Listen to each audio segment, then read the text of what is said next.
जिसको कहते हैं ना खूबसूरती, और वो भी कम लागत में, और लोग यहाँ पे बहुत नज़दीक से रावलपिंडी से आते हैं, जैसा कि देखा है आपने ना।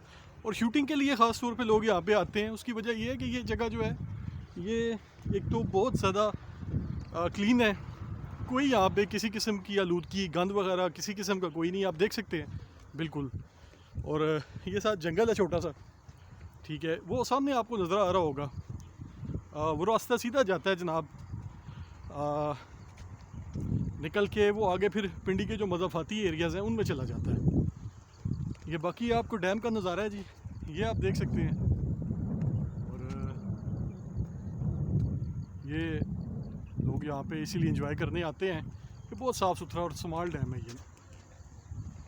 आगे जाए जाते ये मेरे ख्याल में ये एग्रीकल्चर डिपार्टमेंट वालों का कुहट टाइप बना हुआ है।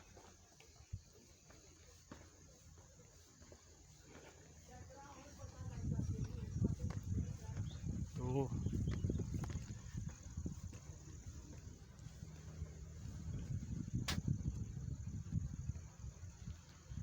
अंदर आ सकते हैं। ये देखें जी, इस डैम के साथ ही एग्रीकल्चर डिपार्टमेंट वालों का एक मुतसिल एक कमरा भी बना हुआ है, और देख सकते हैं। और यहाँ का व्यू इंतहाई खूबसूरत, जाज़िब नज़र। थोड़ा सा यहाँ पे यहाँ थोड़ा सा लॉक्स हैं, ये कमरे जो लॉक है नहीं यहाँ पे। तो ये देखें जी, ये आपको दिखा रहे हैं हम रावलपिंडी की असल खूबसूरती, ज़िला रावल। नेचुरल जगह है ये, देख सकते हैं आपने, बिल्कुल अनटच ब्यूटी है ये बिल्कुल। यहाँ पे दूर दूर तक आबादी भी नहीं है और बहुत खूबसूरती है यहाँ पे। रास्ते यहाँ पे दो आते हैं, वो मैंने वीडियो में दिखा दिया था। तो एक आपको आएगी जी चक्री वाली साइड से, चक्री रोड वाली साइड से, रावलपिंडी से चक्री रोड वाली साइड से। एक आपको धमियाल गांव जो है उसे 2 वर्ड आगे रास्ता आता है, वो आपका यहाँ पर रास्ता आएगा, ठीक है जी। तो ये चीज़ें जो आपको दिखानी थी, तो आप आहिस्ता आहिस्ता आगे की जानिब चलते हैं। आज हमारे साथ मौजूद हैं जी यहाँ के मुकामी राजा वैद साहब हैं, समाजी शख्सियत हैं, और माशाल्लाह काफ़ी नॉलेज भी है इनके पास इस डैम के हवाले से। तो इनसे चंद सवालात करते हैं। मैं स्पेशल इनके पास आया था कुछ जानने के बारे में डैम के हवाले से। तो राय साहब, पहले तो ये बताएं कि ये डैम सैराब के साथ साथ बिजली भी बनाता है? जी, ये डैम पानी स्टोरेज के अलावा यहाँ पे काफ़ी मिकदार में पानी होता है, जो अगर कोशिश की जाए तो इसके साथ बिजली मतलब बिजली बनाई जा सकती है। है। मतलब अगर कोई इसमें मोटर लगा दी जाए, टरबाइन लगा दी जाए, या इस तरह के चक्कर जो अभी तक गवर्नमेंट ने इस पे तो तवज्जो नहीं की, और करनी चाहिए मेरे ख्याल में। आपके ख्याल में आप क्या कहते हैं? बिल्कुल होनी चाहिए जी। अच्छा, दूसरा सवाल ये मैं आपसे करना चाहूँगा राजा साहब के, जब तूफ़ानी आती है, बारिशें होती हैं, क्योंकि ये बारिशों के ज़रिए इसमें पानी आता है ना इस डैम के अंदर, तो कभी कोई आसपास की आबादी को, इलाकों को ख़तरा महसूस हुआ इससे, या कभी ख़तरा हुआ? जी नहीं, ऐसी कोई बात नहीं है, क्योंकि गांव इससे दूर है काफ़ी। अच्छा। और अगर पानी ज़्यादा आ जाए तो इसके स्पिलवे खुल जाते हैं, और वो रास्ता आगे गांव की तरफ से नहीं, बल्कि जंगल की तरफ से जंगल की तरफ जंगल हमने देखा है गुजर वहाँ पे जाता है। साइड पे जो बना है। आज तक हमने ऐसा कोई सुना नहीं है वाकया के छोटे मोटे वाक़यात शायद होते होंगे शायद। तो गाड़ियों हाँ को गुजरना, वहाँ से रोड है जी जी, वो, अगर गाड़ियाँ आ जाएं अचानक वहाँ पे, वो रुक जाता वो होगा। रुक जाता है। अदरवाइज कोई जानी नुकसान कभी आज नुकसान तक नहीं हुआ जी, इससे। जी, जी। अच्छा, आपसे एक और चीज़ पूछना चाहूँगा कि क्या इस डैम के बाइस जो आसपास का इलाका है वहाँ की आबी ज़रूरी ज़रूरियात पूरी हो जाती हैं, इलाका ठीक रहता है, सरसब्ज रहता है? जी जी बिल्कुल।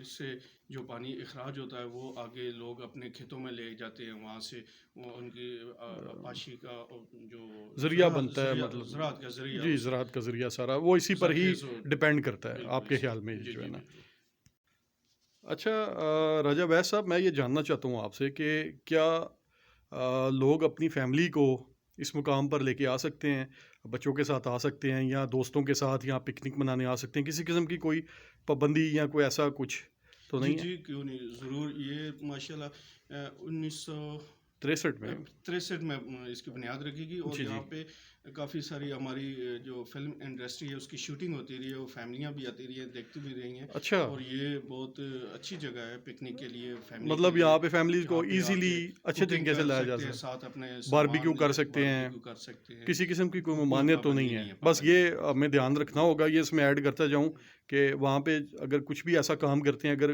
बारबेक्यू करते हैं जी तो जी, वो जो कोयला या आग लगाते हैं उसको वो बुझा उसको के जाएं। बुझा के जाना चाहिए। और सेकंड मतलब वो जो खाने पीने की चीज़ों के बाद वो जो कचरा रह जाता है वो खाना, उसको साथ लेके जाएं, साफ करके जाएं। जी। अच्छा राजा साहब, ये मैं जानना चाहता हूँ कि क्या यहाँ पे, क्योंकि मछली पाई जाती है डैम के अंदर, जी। तो मछली का और जो परिंदे भी आते हैं यहाँ से रशिया के, और साइबेरियन परिंदे भी आते हैं जो बड़े नायाब हैं, जो आपको पूरे पाकिस्तान में बहुत कम जगहों पे देखने में आते हैं, क्योंकि ये रूट है बेसिकली। बिल्कुल है।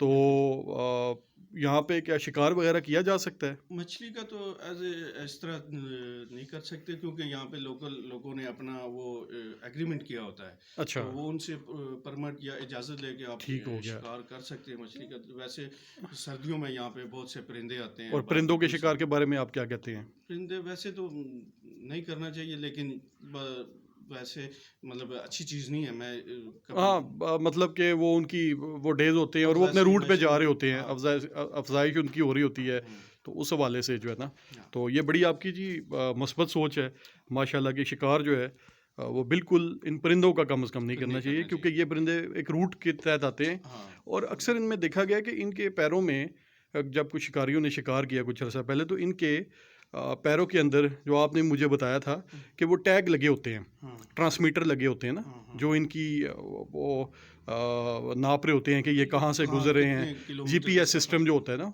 वो इनका लगा होता है। तो क्या ये ठीक बात है? मतलब आपने ये पहले मुझे एक दफ़ा डिस्कस की थी, बताई थी कि जी जीपीएस सिस्टम लगे होते हैं। अच्छा अच्छा जी, वो बिल्कुल होता है। वो चूँकि वो जो हमारे आजकल गोरे लोग हैं, वो जी, जी। इस चीज़ को बड़ा काउंट करते हैं, जी, देखते हैं बिल्कुल। कि ये किस किस इलाके में जाते हैं, कितना ट्रैवल करते हैं, बिल्कुल, और इसका उनकी ट्रैवल हिस्ट्री सारी जो होती है सारे ना, वो और फिर वापस आने का जो वो है ना, देखते हैं इसको, तो मेरे ख्याल में फिर करते तो रहते हैं। शिकार नहीं करना चाहिए, क्योंकि जी। वो इनकी पैमाइश कर रहे होते हैं, और ये मतलब उनकी तहकीक में एक ज़रिया बनता है। तो बहुत शुक्रिया राजा साहब बहुत शुक्रिया आपका जी। कि आपने इतना टाइम दिया हमें। तो इंशाल्लाह मज़ीद भी जानेंगे इंशाल्लाह जी। आपसे इस इलाके के बारे में, या और इलाकों के बारे में, क्योंकि आप माशाल्लाह काफ़ी इस इलाके के पटवार के बारे में बहुत नॉलेज रखते हैं। थैंक यू वेरी मच जी राजा साहब। अस्सलाम वालेकुम जी। बस अब यहाँ पे क्योंकि शाम के साए आहिस्ता आहिस्ता नीचे की जानिब आ रहे हैं, तो हम भी अपनी वापसी की तरफ रवाना होने वाले हैं। तो सबसे पहले जी मैं आपको बताता चलूँ कि आपने यहाँ पे जब भी आना है तो आपने कोशिश यही करनी है कि अपने साथ चीज़ें ज़रूर लेके आइएगा, क्योंकि यहाँ पर दूर दूर तक जो है ना वो कोई किसी किस्म का होटल या दुकानें वगैरह नहीं है। अपने साथ जब भी बच्चे लेके आते हैं तो उन्हें आप ज़रूर समझाइएगा कि एक तो आपने पानी के नज़दीक नहीं जाना, और सेकंड यहाँ पे जो कचरा वगैरह होता है वो बिल्कुल डैम में ना डालिएगा। ये देखें आप, ये पीछे इसकी खूबसूरती आप इस डैम की देख सकते हैं ना, ये आप देखें लहलहाता डैम है, और बिल्कुल किसी किस्म का कोई यहाँ पे कचरा नहीं है किसी किस्म का, और बिल्कुल बिल्कुल ये नेचुरल ब्यूटी है जिसको कहते हैं। बिल्कुल ये मसरूर डैम बेसिकली आज से काफ़ी अर्सा पहले काफ़ी साल पहले सदर अयूब खान साहब जो हैं उनके दौरे हुकूमत में ये बना था, क्योंकि इस इलाके को, ये जो सारा इलाका है, ये बेसिकली ये मेरे इस साइड पे देखें तो इस साइड पे धमियाल का एरिया आ जाता है ये सारा, और इस साइड पे ये चक्री का एरिया आ जाता है, ठीक है। और ये बीच में एक मसरियोट गांव था, तो वहाँ पे इन्होंने बेसिकली ये पानी आता था, और इसमें बारिश का पानी भी है और मिक्स पानी होता है, वो आके यहाँ पे खड़ा हो जाता था, लेकिन वो निकल जाता था जल्दी। लेकिन क्योंकि एग्रीकल्चर की हमें ज़रूरत थी यहाँ पे, तो इसलिए अयूब खान के दौर में जो एग्रीकल्चर डिपार्टमेंट वाले थे उनकी रिपोर्ट के मुताबिक यहाँ पे ये डैम कायम किया गया। अयूब खान साहब को बताया गया कि यहाँ पे ये कितना नागुज़ीर है ये डैम जो है बनाना, तो इसलिए फिर यहाँ पे इसकी बुनियाद रखी गई। और फिर कुछ अरसे के बाद यहाँ पे अयूब खान साहब जो हैं उन्होंने इस डैम का इफ्तिताह किया। स्मॉल डैम है, बिल्कुल छोटा सा है, और ये आसपास की जो ज़रूरी ज़रूरियात जितनी भी है पूरी करता है, और मछली भी इस डैम में काफ़ी होती है। लेकिन उसके लिए, उसके शिकार के लिए मैं ये आपको बताता चलूँ कि आपको इजाज़त नहीं है, उसके लिए आपको स्पेशल यहाँ पे जो जो कॉन्ट्रैक्टर हैं जिन्होंने यहाँ पे इजाज़त लेके यहाँ पे मछली फेंकी हुई है, उनसे इजाज़त लेना पड़ेगी और फिर आपको यहाँ पे मछली का शिकार जो है वो अलाउ होगा। उसके अलावा आप मछली का शिकार यहाँ पे नहीं कर सकते, ठीक है। और सेकंड ये है कि बस आपको यही कहना था। तो अब हमारा वापसी का टाइम हुआ चाहता है, आहिस्ता आहिस्ता हम वापसी की जानिब चलते हैं। सूरज गरूब होने से पहले पहले अपनी मंजिल मकसूद तक पहुँचें, क्योंकि इस इलाके में जो है सबसे बड़ा मसला ये भी है कि एक तो रोड्स बड़े ख़राब हैं, जो आने वाले हैं कुछ जो हिस्से हैं, और बिल्कुल मज़ाफ़ाती होने की वजह से लाइट्स का कोई इंतज़ाम नहीं है। तो ये भी आपने एक चीज़ जो है वो अपने ज़हन नशीन रखनी है। तो बाकी इंशाल्लाह आपसे फिर मुलाकात होगी। तो मुझे याद रखिएगा जी दुआओं में, और जब भी आइएगा तो ज़रूर यहाँ पे विज़िट कीजिएगा जब भी आपका रावलपिंडी आना हो। और स्पेशली मतलब जो लोग लाहौर से आते हैं, जो पंजाब से आते हैं, तो इस अनटच ब्यूटी को देखें।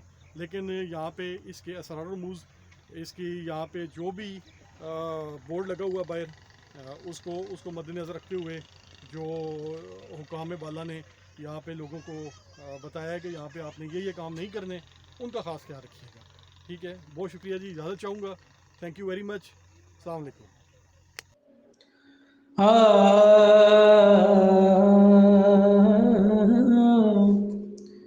चंद रातों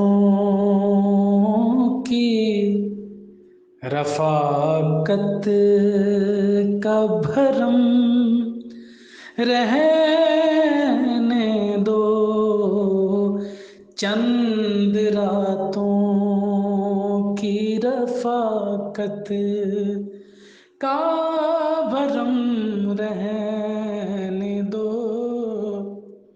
मुझसे ताबीर सुनो, हाँ मुझसे ताबीर सुनो, ख्वाब सभी रहने दो, चंद रातों